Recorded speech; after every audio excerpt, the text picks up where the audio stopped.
Salam sejahtera bagi kita semua. Perkenalkan, nama lengkap saya Maria Immaculata Tambitu, Fakultas Ekonomi, Program Studi Akuntansi, Universitas Flores. Di sini saya akan mempresentasikan strategi dalam pengembangan perusahaan yang berkaitan dengan pemanfaatan sistem informasi manajemen. Bagi organisasi modern, memiliki strategis bisnis saja tidak cukup untuk menghadapi persaingan dewasa ini. Perencanaan strategis sistem informasi sangat diperlukan bagi suatu organisasi untuk memperoleh suatu keunggulan bagi perusahaan tersebut. Tahap pengembangan sebagai kelanjutan dari tahap perencanaan seharusnya tidak dilakukan secara individu, melainkan melibatkan banyak orang untuk saling bekerja sama dalam suatu perusahaan. Jika spesialis bisnis mengembangkan perencanaan secara terpisah, rencana tersebut mungkin tidak mudah diimplementasikan dari sisi teknologi, dan jika spesialis ilmu teknologi mengembangkan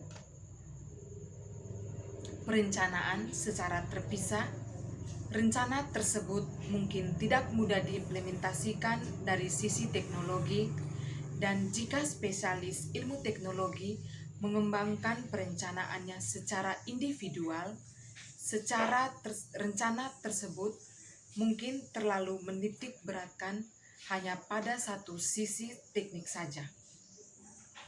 Sebuah perusahaan berskala menengah ataupun sebuah perusahaan berskala besar memiliki berbagai macam sistem informasi yang dipergunakan oleh masing-masing divisi.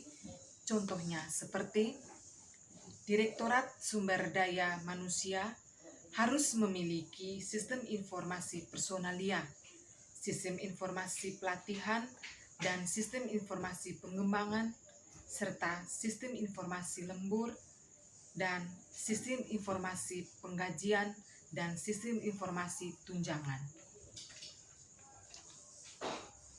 Perusahaan atau direktorat keuangan memiliki sistem informasi akuntansi, sistem informasi penganggaran, sistem informasi pembelanjaan, dan sistem informasi perpajakan, serta lainnya.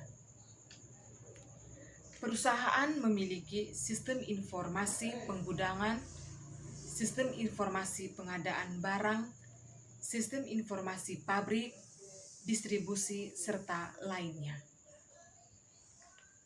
Masing-masing sistem di atas dapat dikategorikan berdasarkan karakteristiknya. Yang pertama, sistem informasi atau teknologi informasi yang hanya berfungsi sebagai penunjang perusahaan dan tidak memiliki potensi yang besar dalam memberikan keunggulan kompetitif perusahaan.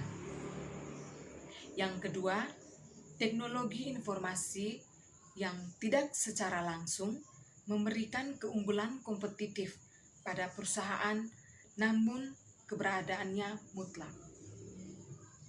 Dan yang ketiga, memperlihat suatu fenomena yang cukup aneh, karena yang termasuk jenis sistem ini adalah secara langsung dapat memberikan keunggulan kompetitif kepada perusahaan yang miliknya.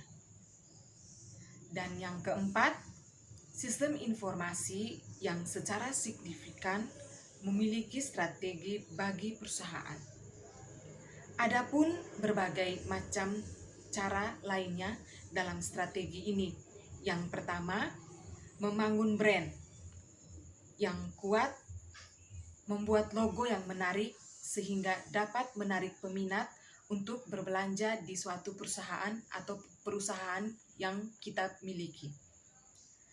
Kemudian, menulis konten sebagai strategi marketing dan melakukan riset pasar, memanfaatkan media sosial, serta evaluasi bisnis kita. Sekian presentasi dari saya. Terima kasih.